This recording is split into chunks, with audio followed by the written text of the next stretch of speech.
Tyler James Robinson walked into the courtroom with an eerie calm, the kind of stillness that unsettles even the toughest observers.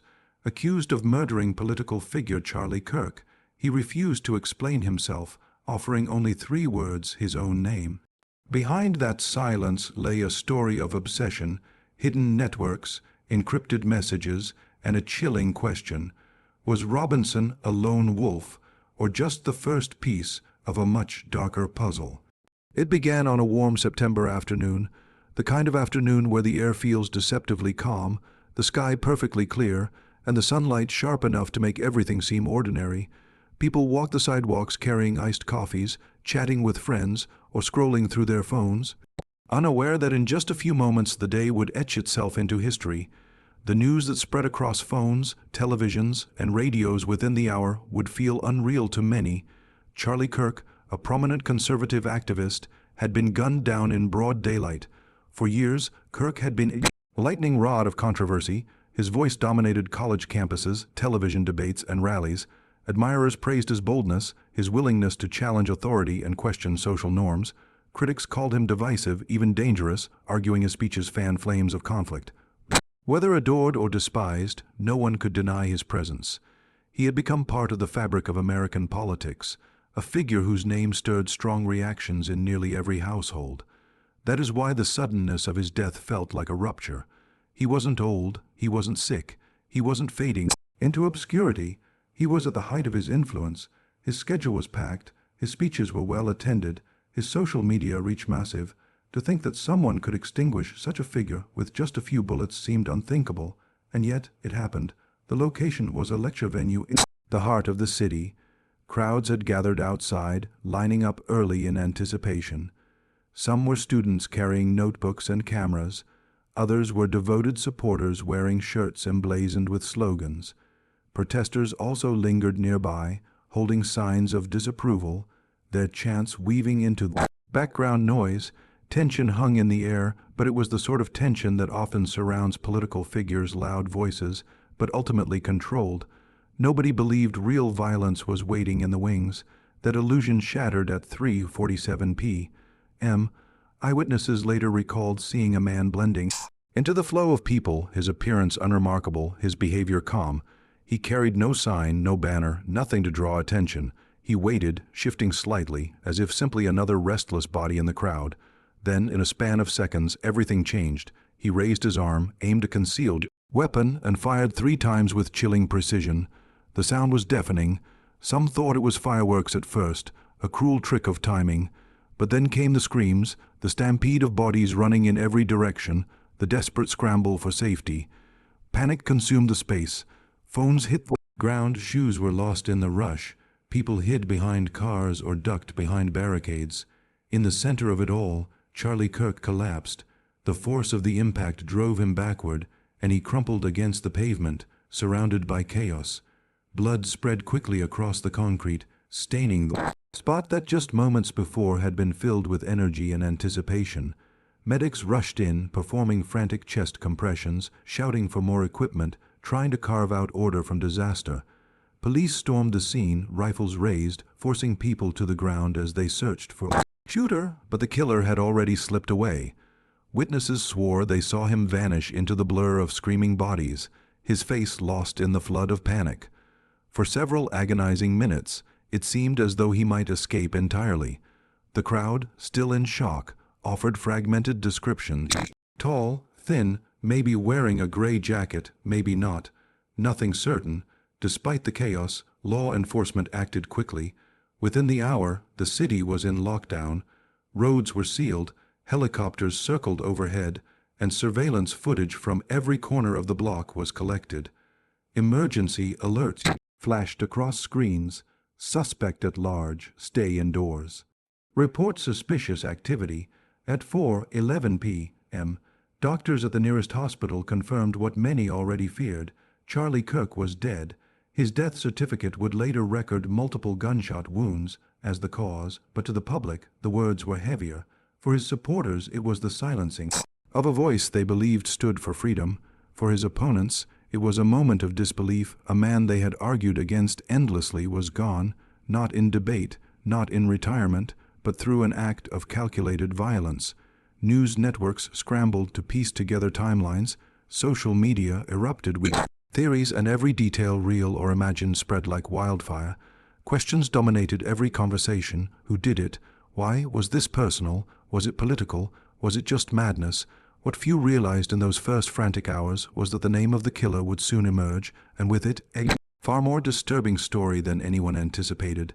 The man identified as the suspect wasn't a rival politician, wasn't a member of a known extremist group, wasn't even someone most people had ever heard of. He was an invisible figure living in the shadows, preparing silently for the day he would change history with 3 bullets when police entered Robinson's small, dimly lit apartment. They were met with a space that felt less like a home and more like the inside of a disturbed mind. The air was heavy with the scent of unwashed clothes and stale food, but what gripped investigators most was not the mess, it was the writing on the walls. Sheets of paper were pinned up in uneven rows, some overlapping, some curling at the corners, all filled with scrawled words and disjointed thoughts. Words like asterisk, corruption, asterisk, asterisk, control, asterisk, and asterisk, lies, asterisk appeared again and again, each repeated with obsessive force, as though written until the pen nearly tore through the page. The kitchen table was buried under notebooks. Some pages contained nothing but names. Others were filled with strange diagrams resembling maps, circles connected with arrows pointing to nowhere. The name Charlie Kirk appeared repeatedly, underlined, circled, sometimes scribbled so violently it ripped the page. On one sheet, the words asterisk, final day, asterisk were written in bold strokes, repeated across both sides like a mantra. But the most unsettling objects weren't the notes. Investigators found drawings taped beside the words, children's sketches of houses, stick figures, animals. At first glance they looked harmless, the kind of art you'd find pinned to a school bulletin board. But Robinson had no children, no family photos, nothing to connect him to such images. Later, authorities learned he had quietly collected these drawings from libraries and community spaces, slipping them into his bag when no one was watching. To many, it was a haunting sign of a man who tried to steal fragments of innocence to decorate a world otherwise dominated by obsession and rage. Neighbors offered little clarity. They described him as a ghost in their building. He left early, returned late, avoided eye contact, never joined conversations in the stairwell. He didn't bring friends or visitors. Packages arrived at odd hours, but no one ever saw what he ordered. The only consistent detail anyone remembered was his silence, a silence that, in retrospect, now felt like a warning. When detectives turned to his digital footprint, the darkness grew deeper. His search history painted the portrait of a man spiraling. Late, night visits to forums filled with conspiracy theories, hours of videos about shadow governments and hidden plots, guides on surveillance techniques, even blueprints for firearms. Most searches circled back to political figures, but Kirk's name dominated the list. For months, Robinson had tracked his speeches, mapped his public appearances, and analyzed security layouts of venues. He wasn't stumbling into violence, he was rehearsing for it. Investigators also uncovered an encrypted folder hidden within his laptop. Inside were drafts of letters, unsent messages directed at no one in particular. They read like confessions, filled with anger, paranoia, and confusion. One draft ended with a chilling line, asterisk, if they won't listen to my words, they'll hear my silence, asterisk, and then came the details about his daily life. Robinson worked irregular jobs, the kind of temporary employment that kept him afloat but left him anonymous. Coworkers described him as polite but distant, never joining them for lunch, never sharing personal details. He lived in the background, a shadow among ordinary people, yet carrying an invisible storm inside him. When officers finally tracked him down days after the shooting, he offered no resistance. He didn't run, didn't shout, didn't even flinch. He was sitting cross-legged on the floor of his apartment, his hands resting calmly on his knees as though he had been waiting. A handgun lay on the table beside him, carefully placed rather than discarded. As police cuffed him, he murmured a few incoherent words, soft, almost ritualistic. Before falling silent again, in custody, Robinson gave investigators nothing, no confession, no denial, not even anger. His expression remained blank, his eyes distant. To those watching him, it was as though the act of killing had emptied him completely. He had done what he believed he needed to do, and now he had nothing left to give. The arrest marked the beginning of a nationwide obsession. Who was this man? How could someone so invisible, so ordinary on the surface, carry out an act that shook the country? And more importantly, was he truly acting alone? The answers, as investigators soon discovered, would only deepen the mystery. The day of Robinson's first court appearance felt more like a national spectacle than a legal proceeding. Long before the hearing began, the courthouse was surrounded by reporters, their cameras pointed like weapons at every door. Vans with satellite dishes filled the parking lots. Journalists rehearsed their live reports, and sketch artists prepared their pads. The air was thick with anticipation. Everyone wanted to know, what would the man accused of murdering Charlie Kirk say when he finally faced the judge? Inside, the courtroom was silent but tense. Every seat was taken, rows packed with journalists, relatives of Kirk's supporters, and curious members of the public. Armed guards lined the walls, their eyes fixed on the man who was about to walk in. The room smelled faintly of old wood and paper, yet beneath it was unmistakable sharpness of fear. When Robinson was led in, chains clinking softly against his wrists and ankles, a wave of whispers rippled through the room. He was thinner than expected, his face pale, his eyes expressionless. He did not scan the crowd, did not acknowledge the journalists or judge. He simply stared ahead, his posture rigid, his movements mechanical, as if he were being guided by invisible strings. The judge asked the routine question, his name. It was a moment that should have passed unnoticed, a formality to move the proceedings forward. But Robinson's response turned into the headline of the day.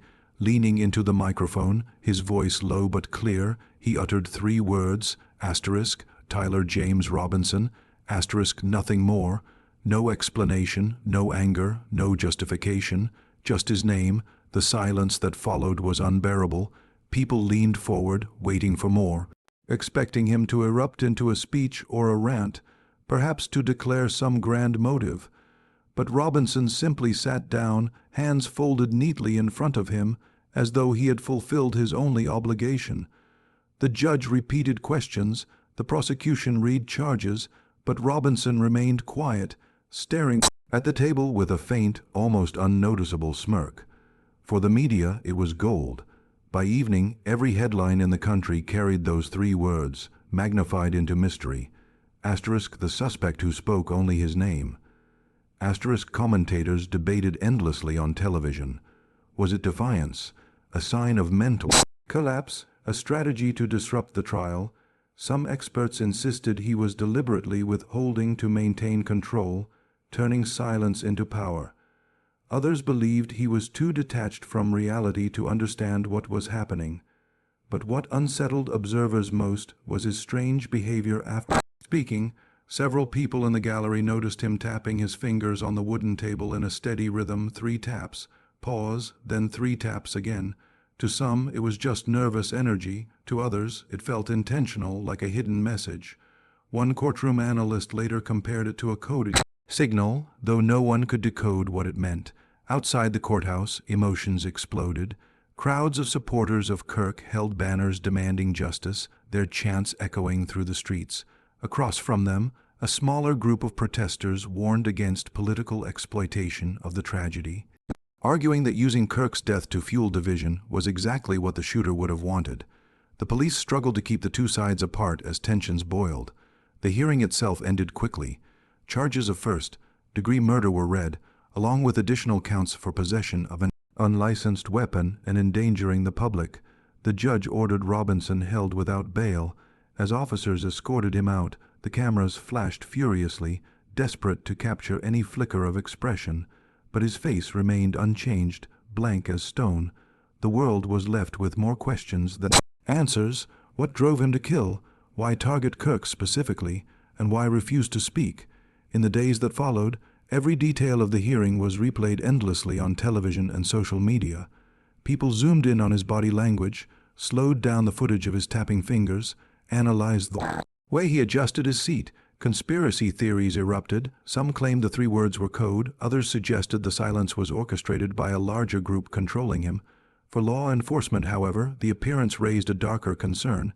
If Robinson was indeed part of a wider network, His silence could mean he was protecting others.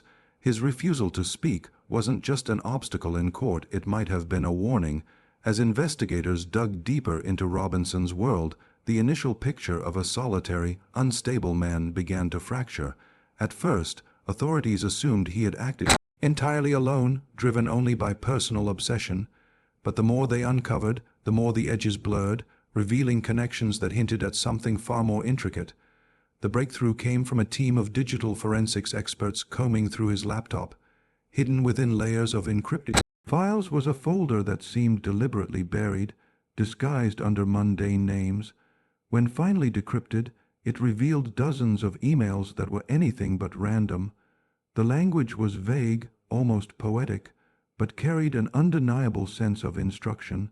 Sentences like asterisk, "The flame must be lit by one hand, asterisk and asterisk, the speaker of division must fall for others to rise," asterisk appeared repeatedly. Each email came from anonymous addresses, bouncing through international servers to mask their origin. The lack of direct orders made it impossible to prove conspiracy outright, but to investigators, the intent was clear. Someone somewhere had been feeding Robinson ideas, nudging him toward violence without leaving fingerprints. This discovery forced the FBI to widen its scope. What began as the case of one disturbed man now looked like a possible node in a larger network. Analysts traced money transfers to Robinson's accounts, small deposits that looked innocuous until pieced together. The funds originated from offshore banks, shuffled through shell companies that dissolved as quickly as they appeared. These payments coincided with key purchases, a handgun, surveillance equipment, even train tickets, placing him near Kirk's earlier events. The precision of the financial trail suggested support, not coincidence. At the same time, agents scoured Robinson's handwritten notes again, hoping to decode patterns they had missed before. On closer inspection, some scribbles matched phrases in the emails, almost like he had been copying or interpreting riddles. Circles and arrows connected names of political figures, but Kirk's name was circled with thicker ink, underlined twice, and annotated with dates of his speeches. The chilling realization dawned: Robinson wasn't merely obsessed, he believed he was chosen. In custody, Robinson gave nothing away. He sat in silence during interrogations, eyes fixed on the wall, fingers occasionally twitching in that same threat, app rhythm. Some agents suspected the tapping was his way of communicating to himself, a private signal that reinforced his belief in a hidden order. Others thought it was a mocking gesture, a silent reminder that he held secrets no one else could crack. Psychiatrists brought in to evaluate him disagreed sharply. One described him as a paranoid schizophrenic, convinced he was on a mission orchestrated by imaginary forces. Another insisted he was lucid, fully aware, and deliberately withholding information to protect allies. Both agreed, however, that his calmness was unnerving. He didn't react to confrontation, threats, or offers of leniency. His silence seemed absolute, unbreakable. Outside the walls of the investigation, the public devoured every leaked detail. Some believed Robinson was just a delusional loner whose ramblings had coincidentally matched the fevered rhetoric of anonymous internet figures. Others were convinced he was part of an underground movement waiting to surface. Talk shows and podcasts fanned the flames, speculating about hidden funders, foreign influence, and sleeper cells. The narrative shifted daily, but one truth remained constant: no one could fully explain Robinson's actions. Then came the discovery that intensified the mystery further. A forensic sweep of his phone revealed fragments of deleted voice memos. The quality was poor, but in one recording he muttered, asterisk, "I am only the hand. The voice belongs to another." Asterisk, that single line reignited fears of a broader conspiracy. Was Robinson just a pawn in a larger game, or was this the delusion of a fractured mind echoing his paranoia? 2 months after Robinson's arrest, the case took an unexpected turn when investigators revisited evidence that had initially seemed unremarkable. Among the piles of confiscated items, notebooks, loose pages, a cluttered desk drawer, there was a small flash drive. At first, it had been overlooked, dismissed as just another storage device containing personal files. But when analysts finally examined it, what they uncovered reshaped the entire investigation. The flash drive held a series of audio recordings. Each file began with the sound of Robinson adjusting the microphone, followed by his low, steady voice. The recordings weren't rants or wild shouting. They were disturbingly calm, almost methodical, as though he were documenting his thoughts for posterity. He spoke about feeling invisible, about how society ignored voices like his, about how his existence had become a shadow. He described himself as a soldier fighting a war no one else could see. Charlie Kirk, he claimed, was not just a man, but a symbol, a face representing everything he believed was corrupt and poisonous. To Robinson, targeting him wasn't murder, it was an act of war. The recordings revealed chilling levels of preparation. He detailed the hours spent tracing Kirk's schedule, the nights he spent following live streams of speeches, the maps he drew of venues. He described purchasing his weapon as though it were a sacred ritual, noting the serial number and marking it in his notebook like a trophy. His words were free of emotion, devoid of hesitation. He didn't sound unhinged. He sounded convinced, rehearsed, almost professional. That flatness made the recordings even more disturbing, but it was the last file that unsettled investigators most. After a long pause, Robinson's voice dropped to a whisper. He said, "This isn't the end. I am only the first." The words were chilling in their simplicity, carrying the weight of a warning. Was he predicting future attacks by others? Was he speaking metaphorically, claiming to be the first in a line of martyrs for his twisted cause? Or was it nothing more than delusion? No one could say for certain, but once the recordings leaked, fear spread like wildfire. Across the country, security measures tightened around political events. Armed guards multiplied, metal detectors were installed in places that had never needed them before, and organizers debated canceling appearances. Altogether, parents worried about their children attending rallies, universities reconsidered guest speakers, and ordinary citizens began to question whether public debate was worth the risk. The recordings also fueled endless speculation. Commentators dissected every pause, every phrase, arguing over whether Robinson had acted alone or been part of a larger, hidden network. Some pointed to his financial records and encrypted emails as proof of outside influence. Others argued his mind had been too fractured to belong to any organized group.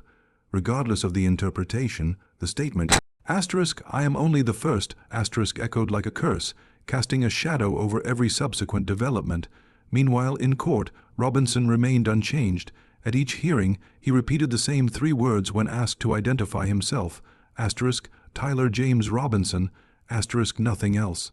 No reference to the recordings, no acknowledgement of the growing chaos outside. His silence became part of the legend, a void that allowed others to fill in their own fears and suspicions.